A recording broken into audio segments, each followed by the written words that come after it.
ट्रेडिंगमध्ये यशस्वी होण्यासाठी सगळ्यात महत्त्वाचा गुण कोणता? चांगली स्ट्रॅटेजी की मोठं भांडवल?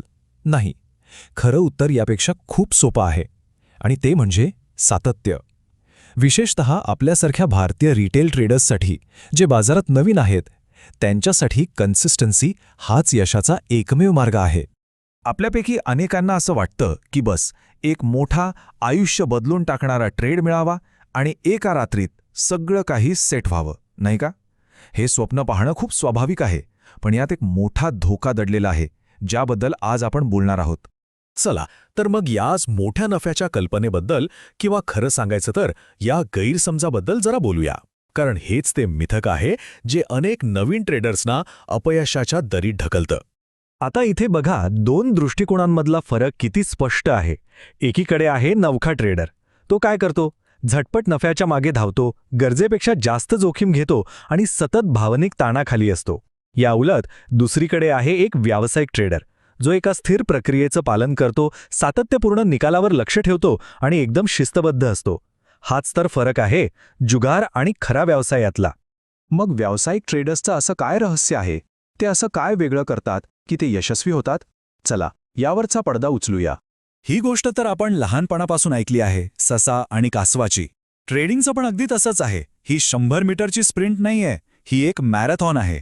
हळू, स्थिर आणि शिस्तबद्ध याच मार्गाने मिळवलेले छोटे छोटे नफेच कालांतराने एक मोठी संपत्ती बनवतात. हे वाक्य खूप महत्त्वाचं आहे. आपलं ध्येय कोणत्याही एका ट्रेडमधून अमाप पैसे कमवणं हे असायलाच नको. खरं ध्येय काय आहे? तर अनेक ट्रेड्समधून सातत्यपूर्ण निकाल मिळवणं. म्हणजे प्रक्रियेवर लक्ष द्या, निकालावर नाही. आता एका अशा समस्येबद्दल बोलूया जी जवळजवळ प्रत्येकालाच येते. म्हणजे एक चांगली वाटणारी स्ट्रॅटेजी अचानक काम करणं बंद करते आणि आपल्याला वाटतं की अरे, ही तर फेल झाली. पण खरंच असं असतं का? याचं कारण खूप सोपं आहे. शेअर बाजार हा संभाव्यतेचा खेळ आहे, गॅरंटीचा नाही. कोणतीही स्ट्रॅटेजी नेहमी जिंकू शकत नाही. प्रत्येक स्ट्रॅटेजीला या 3 टप्प्यांमधून जावंच लागतं. पहिला फायदेशीर टप्पा, जिथे मस्त नफा होतो.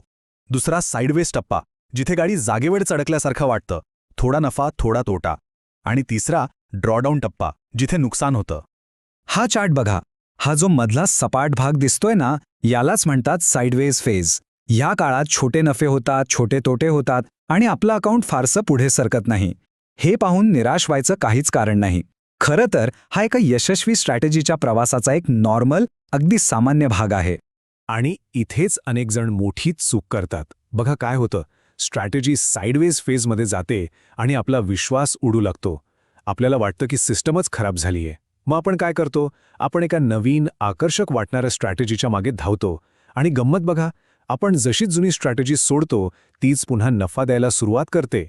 म्हणजे काय तर सातत्य न ठेवल्यामुळे हातातोंडाशी आलेला घास जातो आणि हे दुष्टचक्र ते सुरूच राहतं. मग या चक्रातून बाहेर कसं पडायचं?